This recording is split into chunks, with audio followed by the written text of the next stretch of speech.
Natalie Henderson एक 17 साल की लड़की थी और वो रोजविल स्कूल में पढ़ती थी।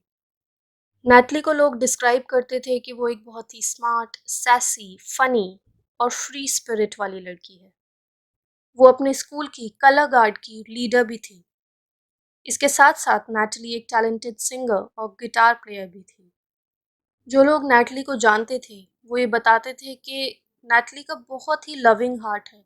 वो सबसे बहुत प्यार करती थी और उसे जिंदगी बहुत पसंद थी। इसके साथ साथ नैटली एक एनिमल लवर भी थी। अपने आसपास के जो लोकल एनिमल रेस्क्यू सेंटर्स होते थे वहाँ पर नैटली काफ़ी बार अपने आप ही जाकर वॉलंटियर करती थी और स्ट्रीट एनिमल्स की मदद करती थी। 17 साल की नैटली की ज़िंदगी में अब कोई लड़का आ गया था। एक लड़का जिसका नाम था कार्टर डेविस। ये लड़का रिवर रिज हाई स्कूल में पढ़ता था। ये एक फुटबॉल प्लेयर था और नैटली के स्कूल से इस लड़के का स्कूल 10 माइल्स दूर था। कार्टर की एज की बात करें तो ये भी नैटली की एज का था, यानी कि 17 साल का था।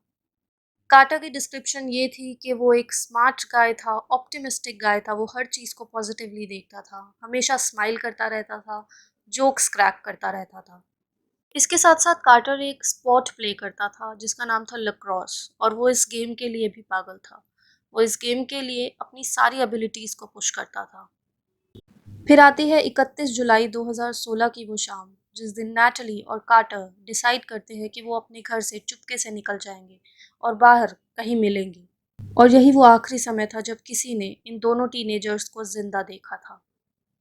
अगली सुबह लगभग 6 बजे के करीब एक डिलीवरी ड्राइवर ने एक लोकल पब्लिक स्टोर के पीछे दो बॉडीज को देखा और बाद में पुलिस ने जब उन बॉडीज को आइडेंटिफाई किया तो पता लगा वो और कोई नहीं बल्कि नैटली और कार्टर ही थे। नैटली की बॉडी एक अजीब सी पोजीशन में वहाँ पर रखी हुई थी और वहीं दूसरी तरफ कार्टर के दोनों हाथ बाहर की तरफ फैलाए हुए थे, जैसे कि एक क्रॉस का सिंबल बन रहा हो। पोस्टमार्टम के बाद पता लगा कि दोनों टीनेजर्स को मरने के बाद इस पोजीशन में रखा गया था और इन दोनों के सर पर एक एक गोली मारी गई थी, जिसके बाद इन दोनों ने दम तोड़ दिया था। मर्डर की टाइमिंग को एस्टिमेट करके ये बताया गया कि ये लगभग सुबह के 3 बजे हुआ था। इसके बाद इन्वेस्टिगेटर्स उस पब्लिक स्टोर के एम्प्लॉयज से बात करना शुरू कर देते हैं, साथ ही सीसीटीवी फुटेज को भी खंगालने लगते हैं और इन्वेस्टिगेटर्स को पता लगता है कि एक वाइट होंडा गाड़ी उस मर्डर के समय पे उस एरिया के आसपास दिखाई दी थी। जब इस गाड़ी को ट्रेस किया गया तो पता लगा कि ये एक लड़के की गाड़ी है जिसका नाम था जेफरी हेजलवुड। जेफरी की बात करें तो ये 20 साल का लड़का था। ये अपने दादा दादी के साथ रहता था और इसको इसकी माँ से अलग कर दिया गया था क्योंकि इसकी माँ एक नशे की आदी औरत थी और वो एक पेरेंट बनने के लिए फिट नहीं थी। यंग एज से ही जेफरी के दादा दादी ने उसके बिहेवियर में कुछ अजीब सी चीज़ें देखी थी। वो दूसरे बच्चों की तरह नहीं था, उसको कुछ ना कुछ बिहेवियरल इश्यूज थे। जेफरी के ग्रैंड पेरेंट्स ने काफ़ी बार ये भी कोशिश की कि वो उसको साइकेट्रिक हेल्प दिलाते हैं, मगर कोई भी चीज़ उसके लिए काम ही नहीं कर रही थी। और जैसे जैसे जेफरी बड़ा होता गया उसके ग्रैंड पेरेंट्स उसको संभाल ही नहीं पा रहे थे। जेफरी के बिहेवियरल इश्यूज यहाँ तक कि इस हद तक बढ़ गए थे कि उनके घर पे पुलिस भी आने लगी थी। इनफैक्ट 2010 से उसके घर पे लगभग 16 बार पुलिस एंटर हो चुकी थी। 2013 में जब जेफरी 16 साल का था उस समय उसने अपने ग्रैंड पेरेंट्स के सेफ में से एक तलवार और एक चाकू चुरा लिया था और उसने अपनी ग्रैंड मदर को बोला था कि अब वो सबको मार डालेगा। और उसके बाद वो अपने फ्रंट यार्ड में खड़ा होकर तलवार को बुरी तरीके से हिला रहा था और चाकू फेंक रहा था, जिसके चलते एक पड़ोसी ने वो सब देखा और पुलिस को वहाँ पर बुला लिया। इसके बाद 2015 में फिर से पुलिस को वहाँ आना पड़ा जब जेफरी ने अपने ग्रैंड पेरेंट्स की एक लाइसेंस्ड गन चुरा ली। इसके बाद तो उसके ग्रैंड पेरेंट्स इतने डर गए कि उन लोगों ने उसको घर से बाहर ही निकाल दिया और 2015 के बाद से ये जेफरी कभी अपने रिश्तेदारों के घर या कभी अपने दोस्तों के घर रहने लगा। जब पुलिस ने जेफरी के फ़ोन रिकॉर्ड्स और उसके सोशल मीडिया को खंगाला तो उन्हें पता लगा कि वो एक लोकल माइकल स्टोर में काम करता था। जेफ़री के सोशल मीडिया पर पुलिस को कुछ अच्छी चीज़ें मिली, यानी कि उसकी एक गर्लफ्रेंड थी और उसने अपनी गर्लफ्रेंड के बारे में काफ़ी अच्छे वर्ड्स लिखे हुए थे। वहीं दूसरी तरफ उसकी कुछ पोस्ट बहुत ज़्यादा डार्क थी। जैसे कि उसने एक पोस्ट में लिखा था कि मुझे जीना ही क्यों चाहिए और मैं अब कुछ भी सही से नहीं कर पा रहा हूँ, मैं सबको हर्ट कर देता हूँ। यहाँ तक कि जिन लोगों को मैं अपनी ज़िंदगी से भी ज़्यादा प्यार करता हूँ और कसम खाता हूँ कि मैं उन्हें कभी हर्ट नहीं करूँगा, मैं उन्हें भी हर्ट कर देता हूँ। और अब मेरे पास कुछ भी नहीं बचा है। लगभग 3 बजे के करीब नैटली और कार्टर का मर्डर हुआ था और उसी सुबह पुलिस ने पाया कि जेफरी वहीं आसपास के गैस स्टेशन पर था और वो नैटली का क्रेडिट कार्ड यूज़ कर रहा था। उसने एक मास्क पहना हुआ था अजीब-सा और इस इंसिडेंट के बाद भी जेफरी बहुत ही मज़े से इंस्टाग्राम पे सेल्फीज़ पोस्ट कर रहा था। इस तरीके से जैसे उसने 2 लोगों की जान ही नहीं ली है। फिर इस इंसिडेंट के 2 दिन बाद पुलिस ने आखिरकार जेफरी को अरेस्ट कर लिया और उसके बाद उसको फर्दर इन्वेस्टिगेशन के लिए लाया गया। जब पुलिस ने जेफरी के रूम को सर्च किया तो उन्हें कुछ जेफरी की बनाई हुई ड्राइंग्स और उसकी लिखी हुई राइटिंग्स मिली, जिसमें उसने अपनी फीलिंग्स एक्सप्रेस की थी कि उसे एक असैसिन बनना है। Let me tell you assassin कौन होता है? असैसिन एक ऐसा बंदा होता है जो किसी पॉलिटिकल पर्सन या फिर किसी फेमस पर्सनैलिटी को जान से मार देता है। और जब जेफरी से क्वेश्चन पूछे जा रहे थे तब वो बड़ा ही वियर्ड बिहेव कर रहा था। वो अनकंट्रोलेबली शेक कर रहा था और अपनी चेयर में कर्ल होके बैठ गया था। वो एक बड़ी रोने वाली आवाज़ में बोल रहा था और शुरुआत में तो उसने साफ-साफ मना कर दिया कि वो किसी भी क्राइम में इन्वॉल्व नहीं है और वो रोने लग जाता है। और जब डिटेक्टिव्स उसको क्राइम सीन की सीसीटीवी फुटेज दिखाते हैं जहाँ से वो भाग रहा होता है, उसको देखने के बाद तो वो और ज़ोर-ज़ोर से रोने लगता है और लगातार मना करता रहता है कि मैंने उन दोनों को शूट नहीं किया है। फिर फाइनली बहुत ज़्यादा क्वेश्चनिंग के बाद जेफरी कन्फेस करता है कि कैसे उस रात को वो दोनों टीनेजर्स को फॉलो कर रहा था और जब ये दोनों टीनेजर्स अपनी कार में चले जाते हैं और उसके बाद वो कुछ पर्सनल मोमेंट उस कार में स्पेंड कर रहे होते हैं, उसको कुछ देर तक जेफरी देखता रहता है। ये सनकी लड़का 2 प्रेमियों के पर्सनल मोमेंट्स को देखने के लिए उस पब्लिक स्टोर की छत पर चढ़ जाता है, ताकि उसको एक बेटर व्यू मिल सके उस गाड़ी के अंदर का। इसके बाद जेफरी के दिमाग में पता नहीं क्या आता है, वो कार के पास जाता है और कार का डोर ओपन कर देता है।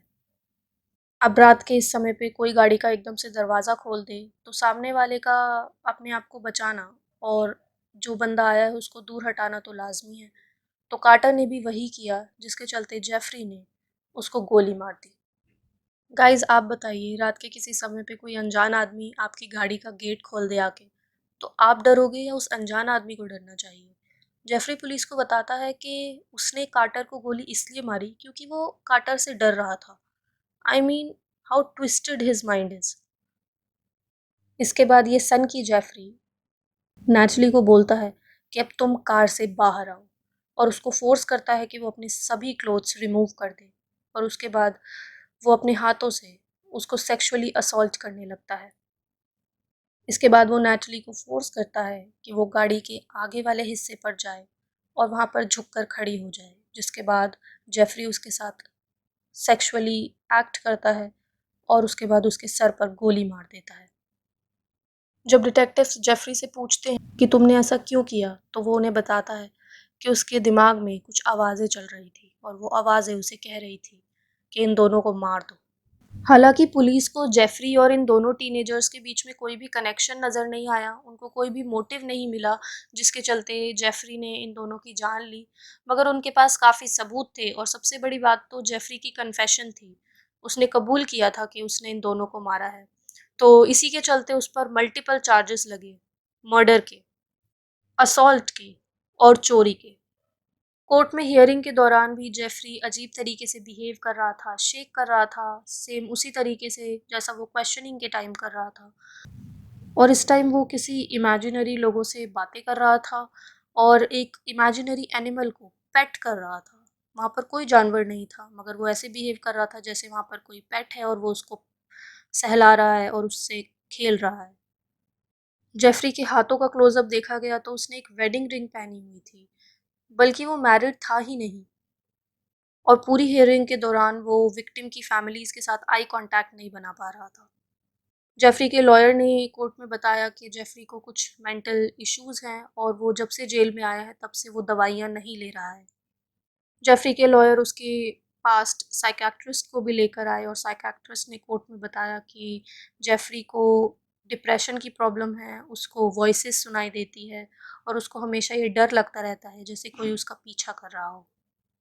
इसके बाद कोर्ट में टेस्टिफाई करने की बारी आती है उस डिटेक्टिव की जिसने जेफ़री के साथ क्वेश्चनिंग की थी और वो पूरे कोर्ट में ये डिस्क्राइब करती है कि कैसे जेफ़री ने नैटली को मारने से पहले असॉल्ट किया था फिज़िकली।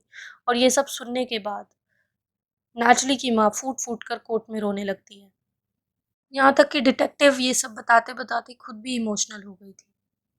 इसके बाद बारी थी कोर्ट में नैटली और कार्टर की फैमिलीज़ को स्टैंड पर आने की और जो लॉस उनको हुआ है उसके बारे में एक्सप्लेन करने की, और वो बहुत ही दर्दनाक था।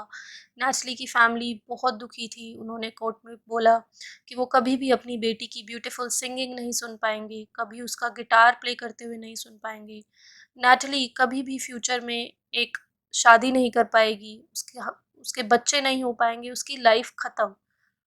वो अपनी बेटी को ग्रो करते हुए नहीं देख पाएँगे, उनकी बेटी इस दुनिया से जा चुकी है। और वहीं दूसरी तरफ कार्टर की फैमिली भी बहुत दुखी थी।